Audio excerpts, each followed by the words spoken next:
These probably would work better to listen to if you were really stoned, but I'm trying to get you there. This is called The Little Beacon.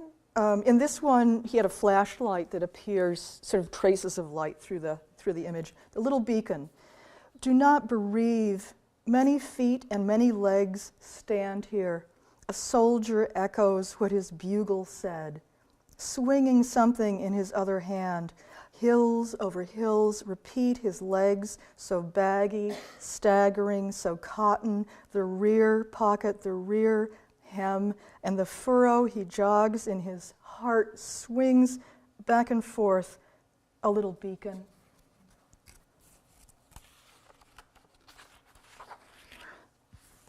Seal. Now at dusk, the little seal shifts, a cold wife, under a blanket, trying to cover herself. Shadow is a seal with whiskers of cold. Knowledge, the thing puckered like a forehead, someone placed here for us to find. It is cold, will get colder, while the seal noses what she doesn't know and doesn't want to find, but will.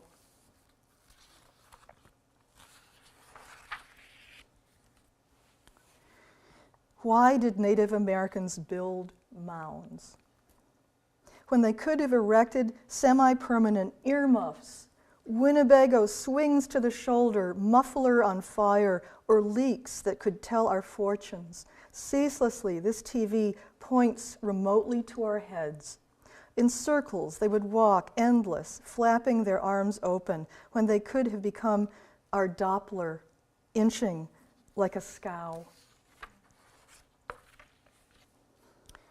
Circle the tools mound builders would have used. If this is an effigy, then what am I? I crawl along my body, eager to know. Bear, bird, water, panther, spirit, golf, course, and to the east, two conical mounds, no names on them. Could be breast, gas, pump, let me up just when I'm ready to gulf, furious sobbing without sound. The old dissolute next door curses everything that is. What is that thing he calls my shrub face hubcap along the highway? What pelvis is it turns my face for hours? Fontanelle, which will not lead me, though I finger it for hours. This one is just about sound. It's called Say. I think this is a picture with a little bit of grass under the snow. Okay, that's all I'll say. Say, moss and snow combine like a harvester careening downhill, gouging in all directions, and the crop in ruins. Stop dead still, a big engine, grunts under, mud under, paste light, compressed to ruts. A man's hand touches it, a heavy instance passed by here, and the snow too soft to say. And this is the last one in this series. It's called Wide. This is an image with some great colors in it. Wide. Pinch the light and it opens into this mauve, the eye of the hill. Night, and the eye winks. Usually closed, unusually wide, this chance, this grasp, trees fanning, a million dusks, grass spit by locusts, intricate, sloping, wide, eye, like a tackle at the 40-yard line, brings you blinking to your knees.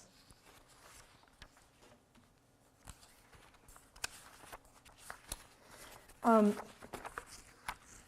year or so ago, an old friend of mine, I don't think John knows her, but I knew both of them in Rhode Island where I used to hang out. And my friend had moved from Rhode Island, which is a state she really liked. It's kind of a nutty state. We were saying at dinner how some of the politicians are kind of like the governor of Illinois. So the stories I'm reading these days about him are very familiar from my old grad school days. Anyway, she called and she had moved to Connecticut and she was complaining about it. Connecticut was too straight-laced for her. She said to me on the phone, I should have known when I moved to a state nicknamed the land of steady habits. So I thought, I jumped back. You know, it's the way my mind works. I thought, I got to write something called the land of steady habits. And what happened is I actually got hooked on this sort of method of, I went and Googled all the nicknames for states, and that really is one of the nicknames for Connecticut. And you guys, of course, are land of Lincoln, among other things, right? Wisconsin, we're forward.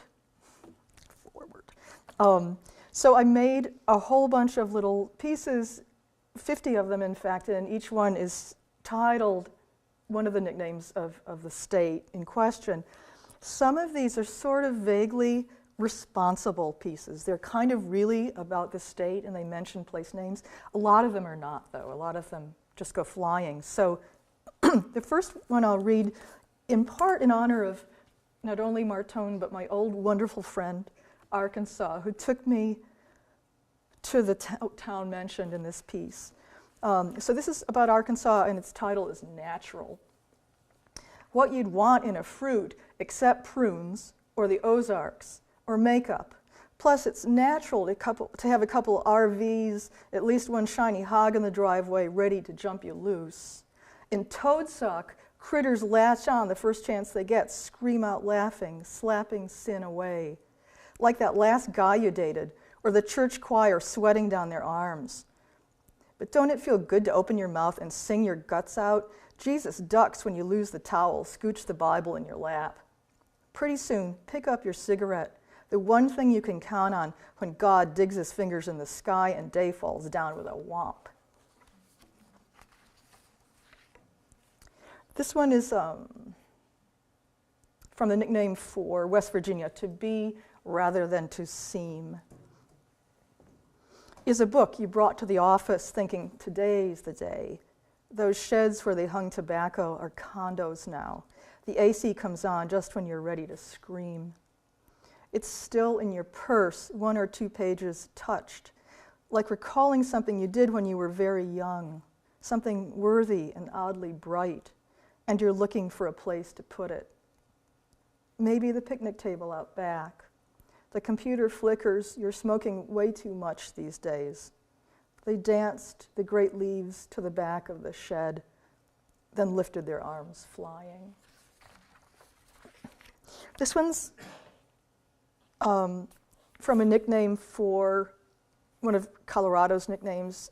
It's Mile High. And this is one where I just sort of stole the phrase, and I don't really mean to imply that all Coloradans are druggies, but there's some of that in here. There may be 1 or 2 in Colorado, I don't know. Mile High, meth, crank, shrooms, OxyContin, here's your wedding list. Tapping your head, scratching your wrists, nosebleed on your underwear, window you forgot to shut. Hustling this counter, something drops by each minute and you work all day at it, straining to hear the order it says in its nicest voice. This one's about Delaware, land of tax-free shopping. It's true, I kid you not, it's really the thing. Part of the difficulty of writing this series was there were so many good nicknames for these states. So land of tax-free shopping. She gets off the ferry with her girlfriend because they're bored at home. How much money do you have, asks her girlfriend. A lot, she says. At the ATM, she's overdrawn again. Payday's next week, but it's already too late. Her girlfriend stalks off and the ferry backs away with a toot. Herds of tourists start crashing for the stores. So this is Delaware, the only part she'll ever see. And now her girlfriend's mad. Won't shop now either, which was the whole idea. She likes old things. The cemetery, where guys in knee pants used to dance and sing. And the street, wives hold hangers for their husbands, stuff saltwater taffy in their mouths. These graves look smashed. Makes her thirsty. 1 little beer would be just thrilling. But that costs a bundle too in this land where the ATMs suck.